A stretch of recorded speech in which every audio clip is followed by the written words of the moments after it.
Hey, we're back to visit some Bengal tigers. Bengal tigers are fun in general to visit. We've got some rebels spawning, and we're going to have, it looks like possibly even more rebels spawning. We are out of money, taking out loans. We've got plenty of manpower. It looks like we're beating up on one poor Gujarat and Multan again. And Orissa, my vassal, has some revolutionary rebels. I think we can ignore those, but they will make my vassal less strong. This 20 stack needs to be wiped before I can go deal with my rebels, but then again, if I don't deal with them immediately, it could be bad. So we're just going to abandon the siege, go kill my rebels, and come back. The last war we fought, we had to win quickly because Wanpur had allies that we didn't want to see join the war. So we had to win before they showed. But this time they don't have any allies we're scared of. They just got Gujarat and Khandesh and Multan. And Malwa wants all of the land from all of those guys anyway. We don't care about that land, so we're just going to retreat and go kill our rebels. We've got 76 power projection, worth mentioning. It goes down by 3 per year, but in general, we should have lots of monarch points from that for quite a while. And currently it looks like we don't have a general of any kind. We're using all mercenaries, which means that we should be wildly successful in all of our military endeavors. Fighting rebels traditionally, is very heavy, very hard on your manpower, but if we leave all of our manpower dudes out of it and tank with mercenaries, our almost 11k manpower shouldn't... A Habsburg heir shouldn't be impacted at all. We got a Habsburg heir. Marriage policies pay off. Sire, the herald doesn't even attempt to hide his excitement. Great news! The son of our family is next in line for the foreign throne. Habsburgs, what up? 433, nice, with a strong claim. It's weird because I already had an heir and he's leading an army.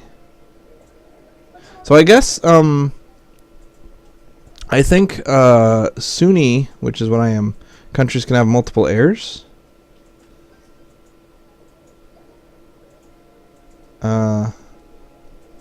Which is one of the benefits of being Sunni, like a plus 100% chance per month of generating an heir if you don't have one. Like that means you'll just basically always have an heir. Man, so I guess we have this awesome heir hiding somewhere, and we're never going to see him because he's not our primary heir. I wonder if we're like primogenitor or whatever, where the oldest dude inherits.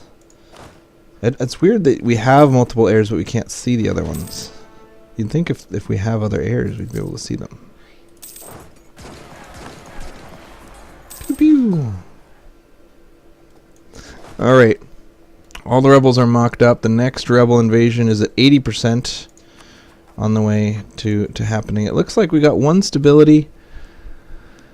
Shigatse in Chittagong are our new territories, and they have a very high revolt risk. Where are they? Up here is Shigatse. Actually, this isn't even a new territory. Where's Chittagong? I think it's right here. Yeah. So that one has a 6 revolt risk, but 6 of it is coming from a missionary, so we don't need to give them autonomy. No reason not to, though. Autonomy is fun. We can just stop converting that province. I think we have enough religious unity already. No, we don't. But we will once we finish our 3rd idea group in the humanism. Well, so long as the war is going on. How's this guy's revolt risk progressing? Okay, so he was a Shigatse rebel, so he's handled. We don't need to worry about him anymore. And then I don't see any religious dudes on the list, so I think we're okay with just leaving the missionary going. Awesome. Well, that's all taken care of. We're still losing a bunch of money. I think we're going to let our allies and vassals win the war for us. We're going to defund our army. And just kind of chill, raise some money. Because we've got $200 worth of loans out, and we're only making $4 a month, so it's kind of a big deal. We're gonna not fight. Fighting is too expensive. So what do we want in this war? I know we want some land. Oops.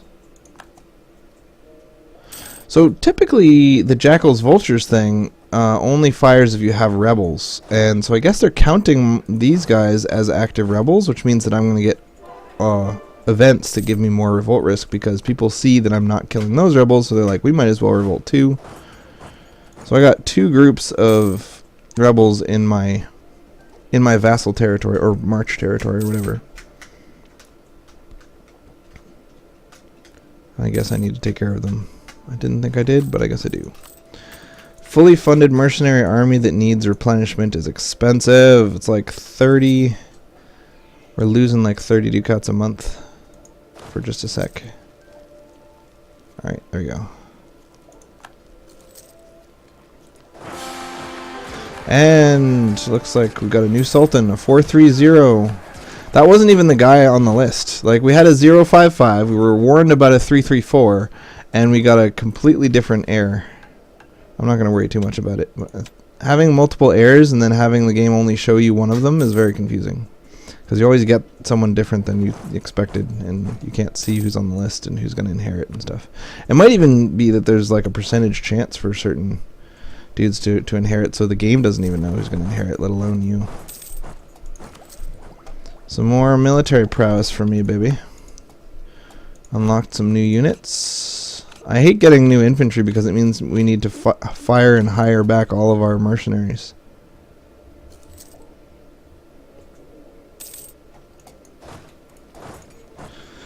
Alright. All of the rebellions are quashed. Not piety or negative piety? I think negative piety for the tech bonus. Again, we don't plan to fight any difficult wars anytime soon. Our primary rivals, Ayutthaya, Bamenis, and Wanpur are our 3 dudes that give us power projection when we beat them. Our 3 rivals. And all of them are crippled by rebels and people around them beating them up. Like Ayutthaya has been beat up by Ming, and Bamenis is crippled by rebels, and Wanpur is being beat up by Delhi. So we're totally fine. We don't need to worry about our military for a little while. So let's worry about tech more than we worry about that other stuff. Finally, our discipline advisor, who is a level 2, very expensive guy, costing us $7 a month, has died, which gives us lots of money, which is good because we're very deep in debt. But it's bad because we don't have a discipline advisor, you know.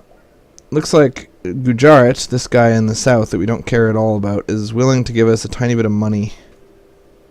If he's willing to give us money, he's willing to give us more than money, right? So this is... I could give land to Malwa, but I'm going to be gobbling up Malwa in not too long. So it'd be silly to give them land and then take it back later. Alright, war reparations for the prestige. Money, because it's money. Annul treaties, because it's prestige. Stitch the money. Nope. Well, they're not willing to take very much. Cancel subjects. I don't care about weakening them. I just want some prestige out of the deal. 5 prestige is fine. 10 prestige would have been better, but 5 is fine. And in general, even though I can get 10 prestige from concede defeat, I almost never do it because I'd rather have like 30 ducats than not 30 ducats. 1 stability. We're going to have to lose another stability. I suspect that a lot of these negative events I'm getting are based on revolts and being less than half max manpower. When you have low manpower and low stability and you've gotten revolts, it can all add up to something nasty, gnarly. I'm gonna focus admin because I'm 8 years ahead on military tech, and I really need to finish my humanist ideas so that I don't get internal conflicts. You know, it's too late now, but in general, I'm wasting a lot of admin power on boosting stability that I could be spending on humanism. All my diplos are idle. Should probably get them to work. Let's do the standard stuff where we just royal marry and improve relations with all of our vassals and allies. And then once that's taken care of, we can do the next step of improving relations with all of our neighbors. And then after that, we'll improve relations with all the people that have aggressive expansion against us. And then once that's done, we can possibly look into making a new ally like the Timurids or Ming.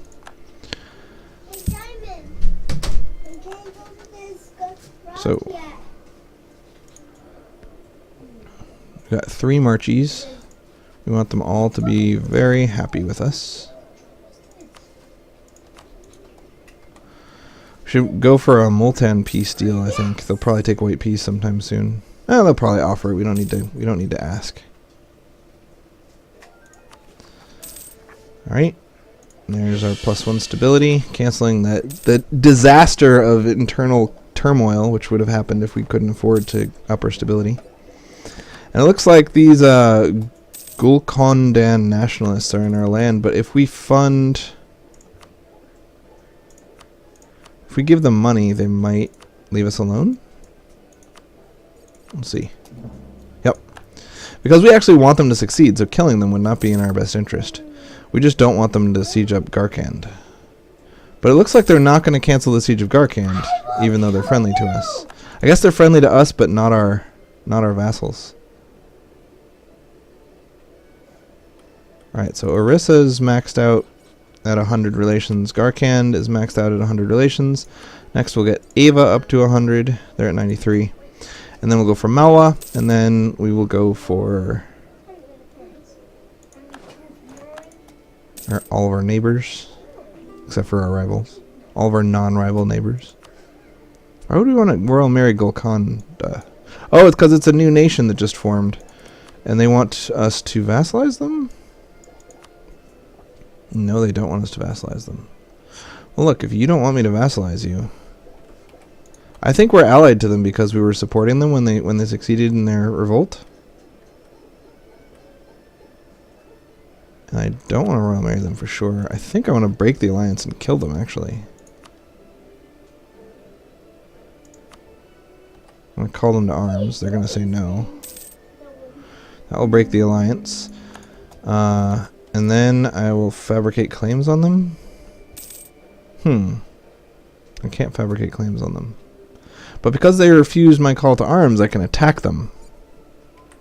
Yeah, I'll do that. I'll insult them.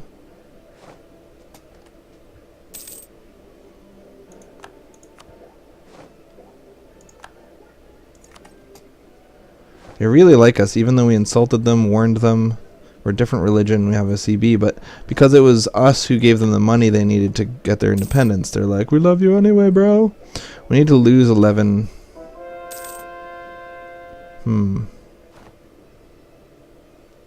Embargo them? There we go. Good, now we can attack them.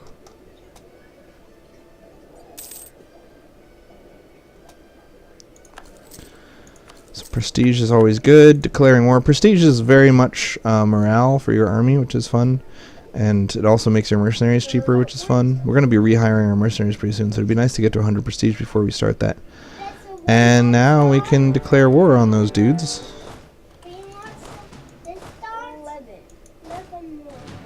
We're going to send our troops home so that they can replenish more quickly. And we're going to try to pay off all our loans before we actually fight with our troops anyway. And we're going to keep working our missionary man. We're going to cancel the... that should go away on its own. We have a costly embargo on Golconda, but pretty soon we'll own Golconda, and then the embargo won't be so costly anymore. One poor shall be ours. We're going to take all the land that we can. And... then we're going to ask for some money. And that'll be good. Alright. Rebels are a constant concern of ours. 36 and 30, 40, 11. So having overextension is very bad for not getting rebels. Once we've got the third humanist idea, we'll be less worried about rebels. But for now, we don't want to take too much land at once. So even though we could have taken a lot more land than that in that war, we only took a little bit because... oh, looks like one poor is no longer our rival. I can't play. Yeah, but I know. Ming will improve relations. Okay. I think we might have cut Wanpur down to size too much, and they might not be our rival anymore. Now we're losing 5 power projection per year.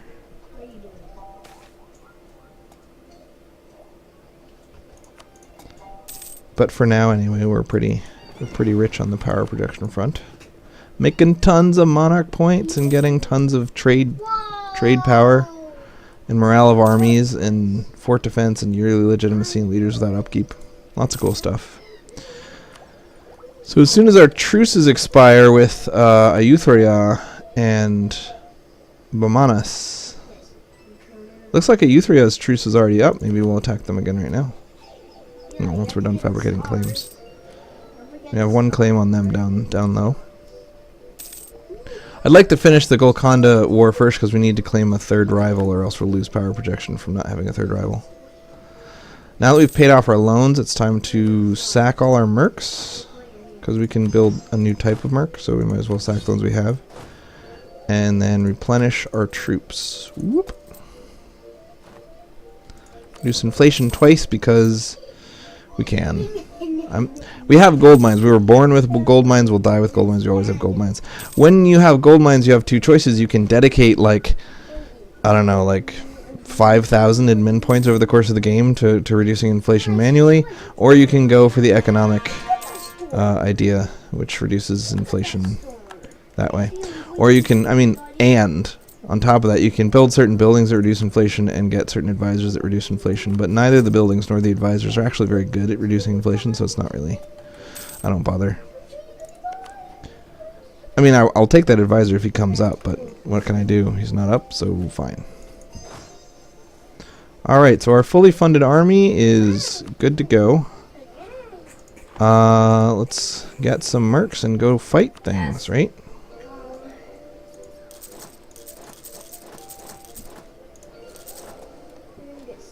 Seven mercs with a 52 prestige are going to be relatively cheap. I wish I could get it a little higher before I got the mercs, but what are you going to do? We need a couple more, but I think we'll stick with what we got now because we're actually in a positive budget with these mercs, which is unusual. Usually the whole point of this army is that it's super cost effective. It's super manpower efficient and good. It's as strong an army as you can field with the force limits that I have. But it's crazy expensive. We're going for all mercs and cavalry. That's really expensive. So being able to actually fund an army is pretty unique. That hasn't happened so far this game. We got a couple more lands to core before we want to take anything else, but we're not going to take any land off of Ayutthaya. We're just going to humiliate them, so we got to get that war started as soon as we can. I'll go over there with my little dudes. Oop. No. So Bamanas has completely been gobbled up by rebels. It looks like a lot of the land went to me, and a lot of the land went to Mala. Ooh, we got a 500 error, an awful error. It looks like internal conflicts. Our stability just dropped by 2. Our stability drops by 2 each time our king dies because we have multiple heirs, and for each heir, I guess, the stability drops. It's very weird. It's unusual. I think that's unique to Sunni religion, and that's one reason that Sunni religion is not as good as it otherwise would be. But never having regency councils is quite good. So, I'd actually rather lose a bunch of admin power but never have regency councils. But there are better ways not to have regency councils. For example, being a theocracy or being a republic. So I would choose those if I could, but I don't want to research how, and so I will not. Because I want to be the boss. So our current king, do we need our current king? He's got 0 military focus. 430. It's very bad. Ooh, but he's got a really good heir for fighting. That must be fighting heirs. So we've got a lot of things to do with our admin points. We got to get 2 stability. We got to core 2 more territories. So the fact that we're out of admin points is bad. Makes me sad. They're offering me 10 prestige instead of all of their land. And I'm like, nah, I think all of your land would be better. I might just take them as a vassal and then annex them in 10 years. Because they've got some claims on Bamanas. And I'm worried about the rebels that I would get if I took their land. We got lots of revolt risk everywhere.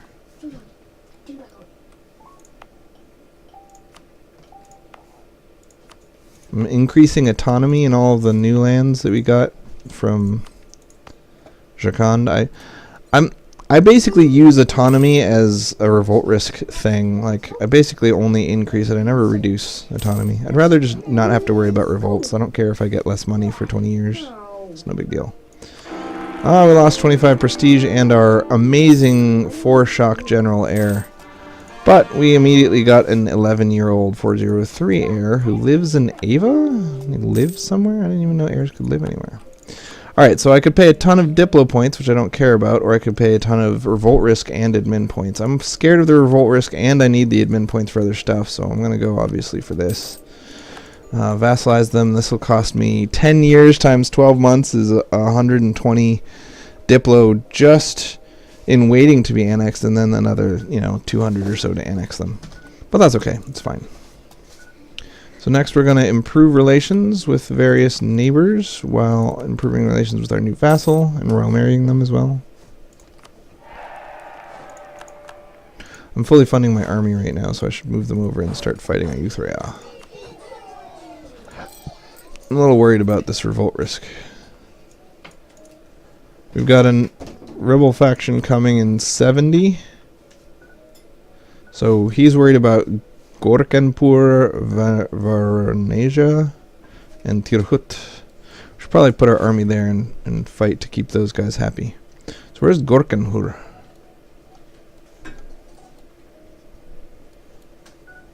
And Tirhut.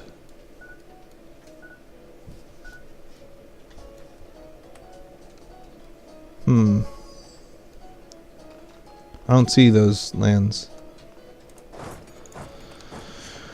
Alright, I really want to keep this power projection above 50, and that means fighting constant wars. And so I'd like to start another war, but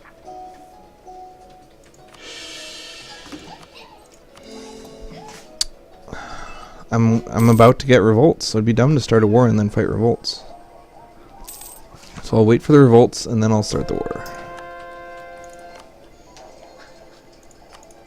We'll keep insulting Ayutthaya because how dare they be alive.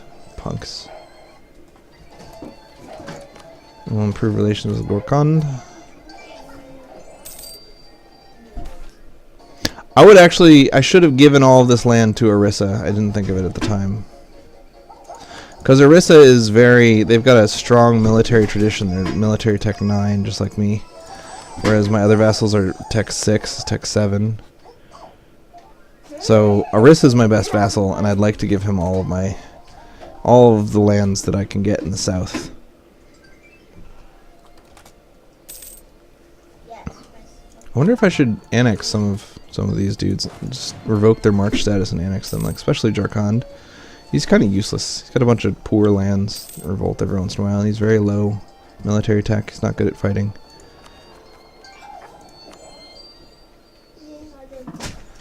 Alright. Gorakhpur. Gorakhpur.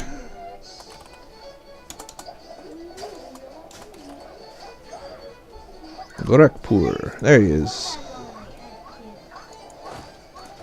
Alright, so we'll put our army there.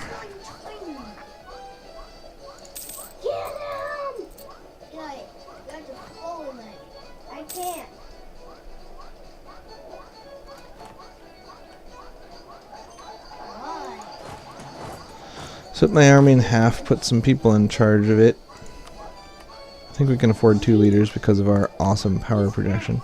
That is an amazing general we just got. Very cool. And we'll hire some more of these dudes. 3, 4, 5, 6, 7. And we'll fully fund the army for a bit until the revolt happens.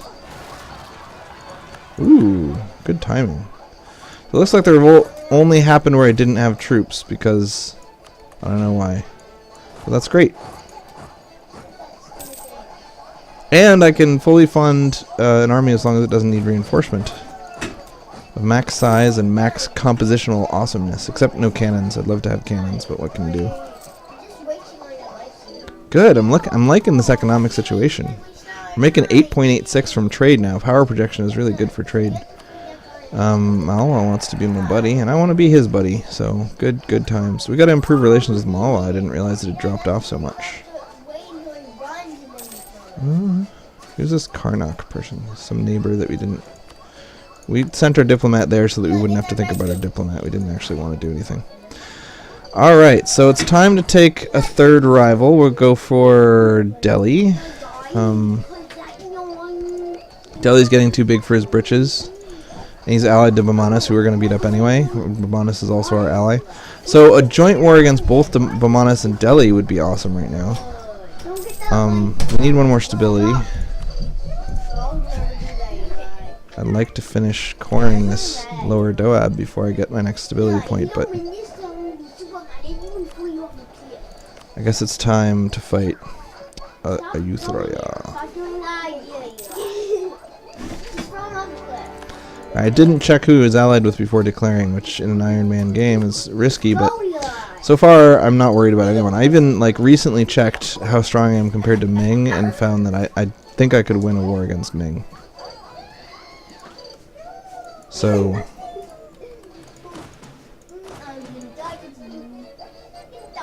alright. So this is where I'll send my general.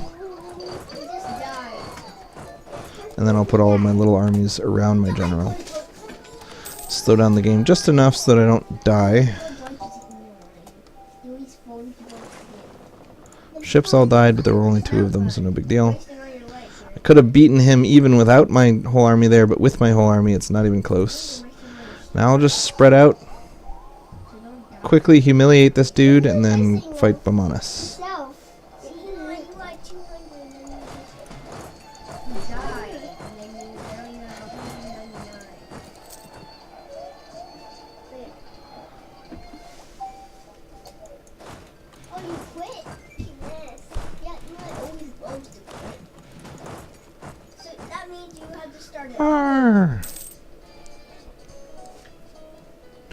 Looks like somebody joined on our side. Ava has lands over here. I didn't realize Ava... I guess it was a rebels that gave Ava land in the middle of nowhere. It's pretty cool. Middle of nowhere lands are best lands. Hang on.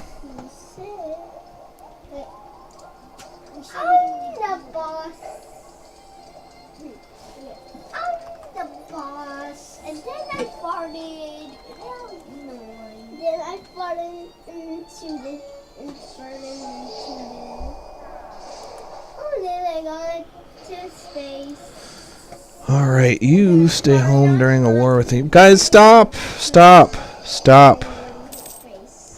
Boys love to wrestle. It's just universal. It's how boys roll. And my boys love to talk about farting on each other's faces while also wrestling.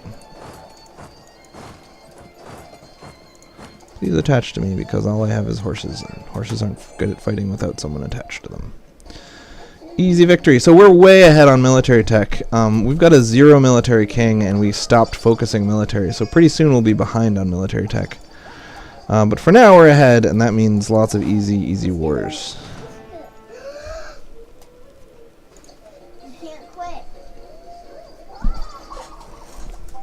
Humiliate.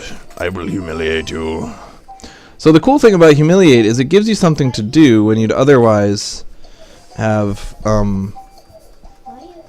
like when you're busy coring stuff and you don't want to take new lands. It used to be that you just fast forward and wait until you could core new lands, then take some more. But now we can beat people up, humiliate them, and then as a prerequisite of humiliation, you can't take anything from them. So we just beat them up and then go do something else, and then beat them up and go do something else. It's pretty cool. I like humiliate. I'm a humiliation fan.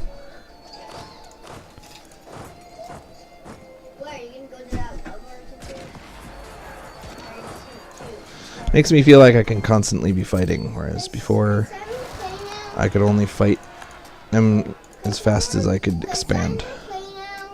No, Simon can play tomorrow. Remember, every day when Simon is naughty is a day he doesn't get to play. So even though he was only naughty in the morning and he's being good now, he still can't play until tomorrow because the morning is still part of the same day. No, the morning's a different day? Yes. I don't think that's true, buddy. It is true. Totally true. Should probably... This is an amazing general, and I'm ahead on military tech, and my neighbors are behind. That's right, nothing at all. So, like, I could beat anyone at this point. I'm ridiculously strong. And that won't last because my king is awful at military. My previous king was good. So I should take advantage. I should really like attack Ming right now, or the Timurids, or both Timurids and Ming at once or something. It's not every day you get a general this good. Please attach to my awesome king. You go siege over here. You go siege over there. Pew! I killed your army again. Mwahaha. It's TV. Love you, Simon. You can watch TV, but you can't play video games.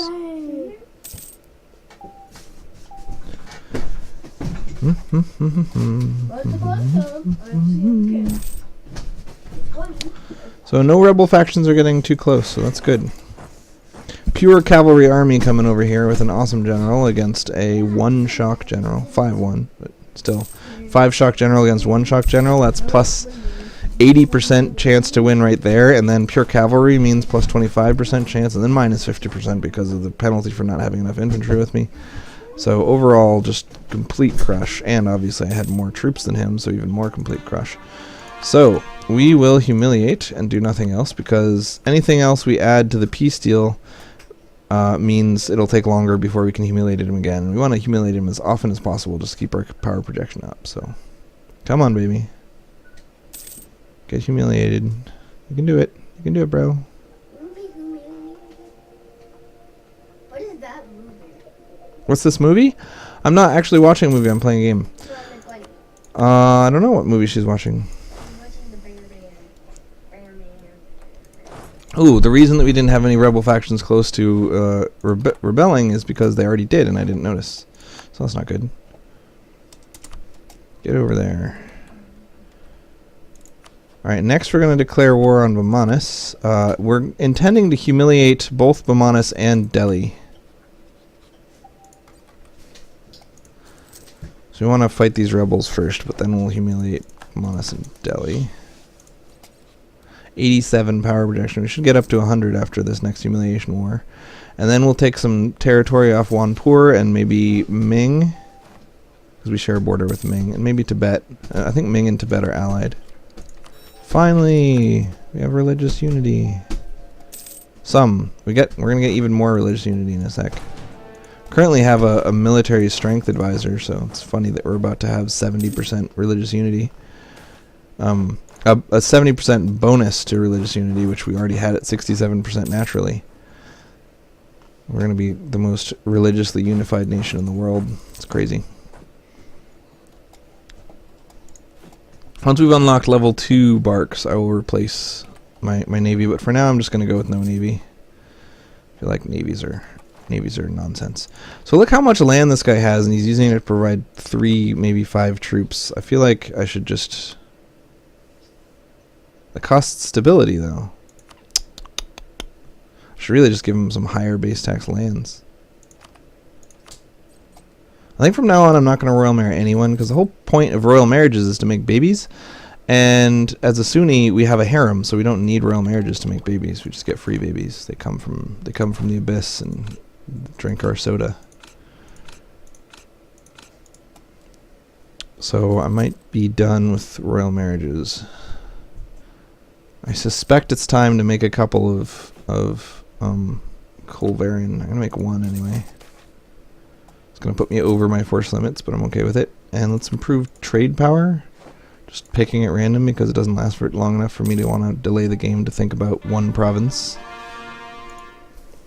I've gained a core on Lower Doab, the super expensive Lower Doab. This began as part of Delhi, and now it's part of Bengal. The Bengal! Alright, we're going to keep converting provinces even though we're close to being religiously unified, because we still got a little ways. Rebel factions are pretty much under control. We'd like 1 more stability before we go to war, but... yeah, 1 more stability. That should be the last time we buy stability at over a 100 cost. In the future, stability should cost a reasonable amount. Okay, so let's declare war. A war of conquest to take all territory. I'm going to call Malla in. Fighting. We're also gonna call Delhi as a primary thing so that we can humiliate them. Actually, humiliation will just cost 80 if we don't call them, label them as a co-belligerent. If we label them as a co-belligerent, we have to fight Sindh. If we don't, then we don't have to fight Sindh, but we have to get an 80% siege of Delhi. That should be pretty easy, though, getting an 80% siege of Delhi. And is Sindh really that big of a deal? One base tax, one base tax, one base tax, one base tax, one base tax. One. Sindh is a desert. We don't care. It's the ex-Baluchistan. Sindh is nonsense. So we're gonna co-belligerent New Delhi. And there we go. So over here, first thing we're gonna do is just walk over to Delhi and start peeing on them. Yeah, my buddy, my friend. Okay, Simon Needs Help. We'll be back next episode. Thanks for joining me. This stop record button doesn't stop recording as well as you'd think it would.